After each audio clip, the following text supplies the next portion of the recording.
Could I set the stage for just a second and explain that when you did a baseball game by telegraphic report, that meant you weren't at the ballpark looking at the game. You were sitting at a studio desk, the microphone in front of you and a glass window here and a little slit under it, and there was a fella on the other side of that window with a telegraph key hearing those dots and dashes, and then he would type and send a slip of paper through to you. And you'd take it, and it would say maybe S1C. Well, you can't sell many Wheaties yelling S1C. So you'd say, Dean comes out of the windup, here comes the pitch, and it's a called strike breaking over the outside corner to a fellow that boys a ball to the...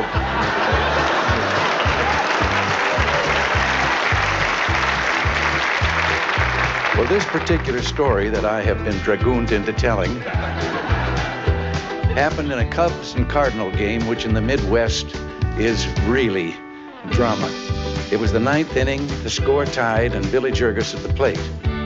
And I saw my friend Curly on the other side of the window start to type, and so I had Dean start his wind-up, and I had a ball on the way to the plate, and Curly was shaking his head no.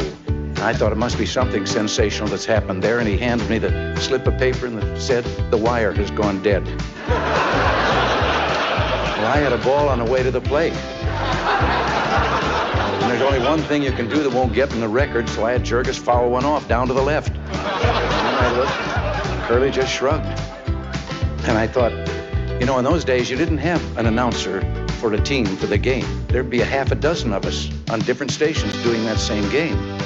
So I knew that if I suddenly said there's going to be a delay, and we don't know what's going on at Wrigley Field, everybody'd switch to another station. So I took a chance, and I had Jurgis foul one over back at first base. And Curly's still sitting slumped there waiting. So then I had him foul one down to the left that just missed being a home run by a foot outside of the hole. Then he fouled one back into the stands, and I described the fight the two kids put up that tried to get the ball. And this went on until I was beginning to set, if there is such a thing, a world record for a fellow standing at the plate hitting successive foul balls. And I knew that I had to keep on. If I now said the wire has gone dead, they'd know that I'd been faking on all of these foul balls. So I had him foul them in a few more directions.